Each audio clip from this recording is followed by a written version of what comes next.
Morning students, आज देख लेते हैं modern theory of rent.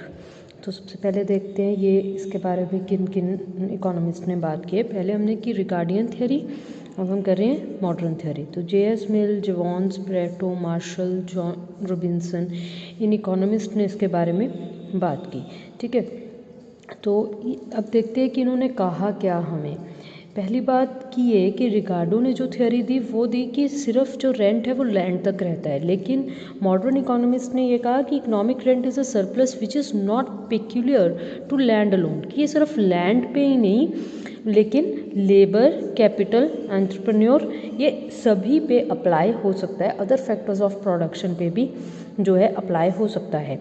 Right, so economic rent may be defined as any payment to factor of production which is in excess to its total supply price. ठीक है, तो उन्होंने क्या कहा कि इकोनॉमिक रेंट एक ऐसी पेमेंट है जो कि फैक्टर्स ऑफ प्रोडक्शन के एक्सेस में, जो टोटल सप्लाई प्राइस है उसके एक्सेस में होती है, उसको हम जो है रेंट कहते हैं। सप्लाई प्राइस हमारे पास क्या होता है? Minimum earning required to keep the factor in its present occupation, जिसे हम ट्रांसफ़र अर्निंग भी कहते हैं। मैंने पहले भी बताया था ट्रांसफ़र अर्निंग क्या होता है हमारे पास। Transfer earning is a opportunity cost. So transfer earning, तो रेंट हमारे पास क्या आ गया? Actual earning minus transfer earning. तो ट्रांसफ़र अर्निंग क्या चीज़ है? ट्रांसफ़र अर्निंग उस सप्लाई प्राइस को रेफ़र करता है जो कि एक फैक्टर के लिए रिक्वायर्ड है किसी एक ऑक्यूपेशन में रहने के लिए। इसकी मैं आपको एक एग्जांपल दे देती हूँ, जैसे मैंने पहले भी दी थी कि एक PNS सपोज करो, वो कॉलेज में भी काम कर सकता है, बैंक में भी काम कर सकता है, बट एट प्रेजेंट में भी वो कॉलेज में काम कर रहा है 5000 पर मंथ। तो ये 5000 पर मंथ उसकी ट्रांसफ़र अर्निंग हो गई, एक तरीके का अपॉर्चुनिटी कॉस्ट हो गया कि कम से कम इतना तो वो डेफिनेटली लेगा, तो ही वो बैंक की तरफ जा सकता है, नहीं तो वो नहीं जाएगा। ठीक है, ना वो बात करते हैं why does rent arise. Rent arise क्यों करता है? Because of emergence of rent is due to the scarcity. अब यहाँ पे मॉडर्न इकोनॉमिस्ट और रिगार्डियन थ्योरी एक ही जैसी है। ठीक है, वो दोनों ही ये बात कह रहे हैं कि रेंट अराइज होता है ड्यू टू स्कार्सिटी, लेकिन रिकार्डो ने क्या कहा? सिर्फ लैंड पे। मॉडर्न इकोनॉमिस्ट कहते हैं कि लैंड पे क्यों, बाकी फैक्टर्स ऑफ प्रोडक्शन पे भी यही चीज़ लागू हो सकती है, यानी कि लेबर पे भी, कैपिटल पे भी, एंटरप्रेन्योर पे भी, सभी पे ये चीज़ लागू हो सकती है। प्रोफेसर वाइजियर ने इसके लिए कहा कि हम फैक्टर्स ऑफ प्रोडक्शन को दो चीज़ों में डिवाइड कर सकते हैं, specific, non specific. Specific factors of production वो होते हैं जहाँ पे हम जो है उसके अलावा कोई और फैक्टर्स को यूज़ कहीं और नहीं कर सकते हैं। जैसे सपोज़ करो कि एक हम फील्ड यूज़ कर रहे हैं फॉर द वीट, ठीक है, वीट उगाने के लिए, तो उसको वहीं पे यूज़ कर रहे हैं, उसका कोई और मोबिलिटी नहीं है, कहीं और यूज़ नहीं कर सकते, तो ये हो गया स्पेसिफिक। नॉन स्पेसिफिक, जिसे हम अदर चीज़ों के लिए भी यूज़ कर लें, अदर फैक्टर्स, अदर प्रोडक्शन के लिए भी यूज़ कर सकते हैं।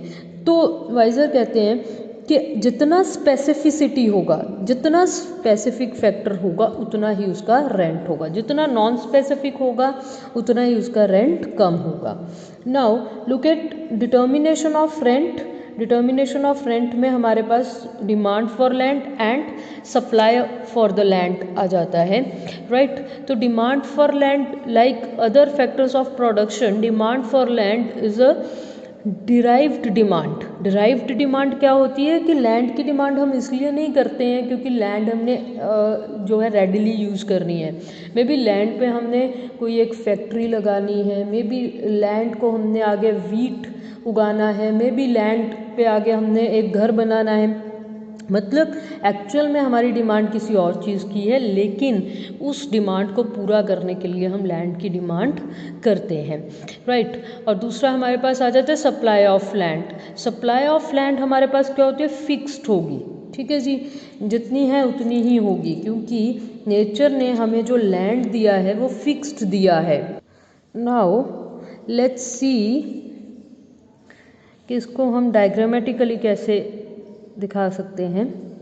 OX एक्सिस, OY एक्सिस, यहाँ पे यूनिट्स ऑफ लैंड है हमारे पास, यहाँ पे हमारे पास है rent.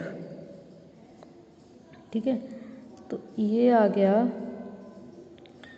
Supply of land. Supply of land is parallel to y axis, perfectly inelastic, fixed. Supply of land हमारे पास क्या है, फिक्स्ड है, जितना है उतना ही है. ठीक है. अब देखिए अगर मेरे पास डिमांड इतना है तो क्या हो गया, D1 ले लीजिए इसको. अगर डिमांड इतना है, demand is less than the supply, तो कोई रेंट अराइज नहीं होगा. ठीक है. अगर डिमांड बढ़ गया D2 तो ये हमारे पास रेंट अराइज हो गया इसका. राइट. अगर डिमांड और बढ़ गया तो रेंट और ज़्यादा हो जाएगा. अगर डिमांड और ज़्यादा बढ़ गया तो रेंट और ज़्यादा बढ़ जाएगा. तो बेसिकली बात ये है कि यहाँ पे हमारे पास रेंट जो डिटर्मिन होता है वो डिमांड स्पेसिफिक ज़्यादा है एज़ कम्पेयर टू सप्लाई, क्योंकि सप्लाई हमारे पास क्या है, फिक्स्ड है. अगर हम लैंड की बात करते हैं that is fixed in elastic, तो जैसे जैसे डिमांड बढ़ेगा वैसे वैसे रेंट बढ़ेगा. अब नेक्स्ट देख लेते हैं rent as a difference between actual earning and transfer earning. AE is actual earning, TE is transfer earning. Right. So अगर हमारे पास supply of factor of production perfectly elastic है, लोचशील हैं, तो रेंट क्या रहेगा, ज़ीरो रहेगा. अगर परफेक्टली इन इलास्टिक हैं यानी बेलोच हैं तो सारे की सारी इनकम रेंट बन जाएगी.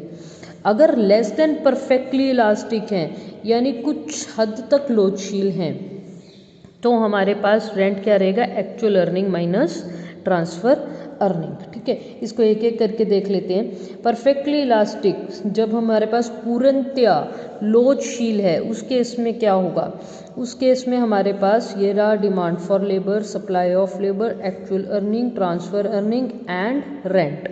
ठीक है. तो ये हमारे पास 10, 15, 20. यहाँ पे देखिए demand and supply both are equal to each other. Why it is equal, क्योंकि perfectly elastic supply of factors of production है हमारे पास. यानी कि इसका मतलब क्या है कि अगर मेरे पास डिमांड बढ़ती है तो सप्लाई उतनी ही हो जाएगी, बिकॉज परफेक्टली इलास्टिक.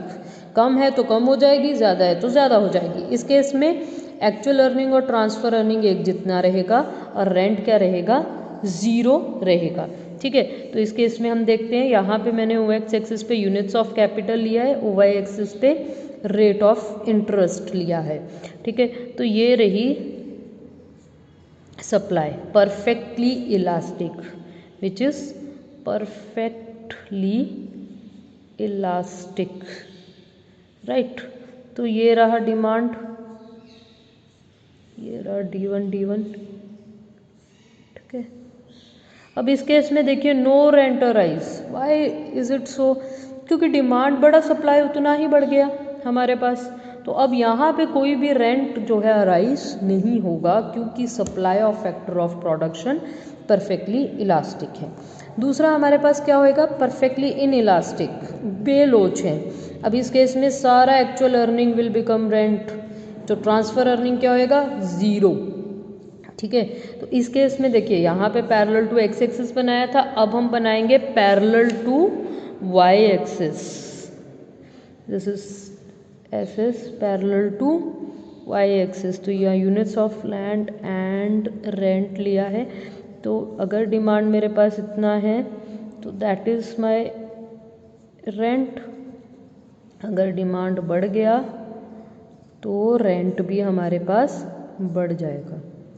ठीक है. और अब हमारे पास आ गया लेस देन परफेक्टली इलास्टिक. अब इस केस में क्या होएगा, जैसे ये मेरे पास डिमांड है, एक्चुअल अर्निंग मेरे पास 10, 15, 20 है, लेकिन ट्रांसफ़र अर्निंग एक रहेगी कांस्टेंट 10 है. तो रेंट 10 - 10 पहले 0, फिर 5, 15 - 10 एंड देन 20 - 10 दैट इज़ 10. ठीक है. तो इस केस में मेरे पास जो सप्लाई कर्व बनेगी कुछ इस तरीके से बनेगी. This is the supply curve. अब ये देखिए ये क्या है मेरे पास, डिमांड, और यहाँ पे पहले कितना बना था, ये बना हमारे पास रेंट. अब सपोज डिमांड और बढ़ गई. ठीक है जी. तो इस केस में हमारे पास रेंट और बढ़ जाएगा. राइट। सो 3 हमारे पास चीज़ें आ गई। सप्लाई अगर परफेक्टली इलास्टिक है, दैट इज दिस, ठीक है, परफेक्टली इनइलास्टिक है या लेस देन परफेक्टली इलास्टिक है। तो पहले क्या था, पैरेलल टू एक्स एक्सिस, इस तरीके से बनेगी, parallel to y axis, and this one is जो है लेस देन परफेक्टली इलास्टिक। तो ये 3 मेन चीज़ें हैं मॉडर्न थ्योरी ऑफ रेंट में, कि हमारे पास रेंट अराइज होता है, that is a difference between actual earning and transfer earning, ठीक है, एक्चुअल अर्निंग और ट्रांसफ़र अर्निंग के डिफरेंस से हमारे पास रेंट अराइज होता है, राइट। अब देख लेते हैं features of modern theory of rent. देखिए, रिगार्डियन में हमने लैंड लिया था, लेकिन मॉडर्न में हमने सभी फैक्टर्स ऑफ प्रोडक्शन को लिया है, ठीक है। रिगार्डियन ने हमें जो बताया था कि rent arises due to the fertility, right. यहाँ पे मॉडर्न में हमारे पास actual earning minus transfer earning है। और रेंट अराइज 2 केसेस में होता है, परफेक्टली इनइलास्टिक या लेस इलास्टिक, क्योंकि अगर परफेक्टली इलास्टिक है उस केस में रेंट हमारे पास 0 रहेगा। Now difference between Ricardian theory of rent and modern theory of rent. तो यहाँ पे रिगार्डियन थ्योरी में सिर्फ लैंड को लिया है, यहाँ पे अदर फैक्टर्स ऑफ प्रोडक्शन को भी लिया है। रिगार्डियन ने क्या कहा था, original and indestructible powers of soil, लेकिन मॉडर्न थ्योरी ने क्या कहा, actual earning minus transfer earning, ठीक है। और देन रिगार्डियन ने कहा, ये एक छोटा सा इम्पॉर्टेंट चीज़ है, कई बार आपको छोटे क्वेश्चंस में आ जाती है, rent does not enter into the price. अब अकॉर्डिंग टू द रिकार्डो ये बात सही है कि रेंट प्राइस में एंटर नहीं करता है, प्राइस के अकॉर्डिंगली रेंट तय किया जाता है, रेंट के अकॉर्डिंगली प्राइस नहीं तय किया जाता। लेकिन मॉडर्न इकोनॉमिस्ट कहते हैं कि अगर हम इंटायर इकोनॉमी की बात करें ये बात ठीक है, लेकिन एक फर्म की बात करें तो फर्म जब प्रोडक्शन करती है तो वो कॉस्ट में रेंट को लेके चलती है, कॉस्ट में रेंट होता है from the point of view a firm, ठीक है। तो rent does enter into the price according to the modern economist for a firm, ठीक है। तो रिगार्डो ने क्या कहा हमें 4th पॉइंट में, कि डिफरेंस इन फर्टिलिटी की वजह से जो है हमारे पास रेंट अराइज होता है, लेकिन मॉडर्न इकोनॉमिस्ट ने कहा स्पेसिफिसिटी की वजह से या फिर लेस देन परफेक्टली इलास्टिसिटी की वजह से रेंट अराइज होता है। तो आज के लिए इतना ही, थैंक यू वेरी मच।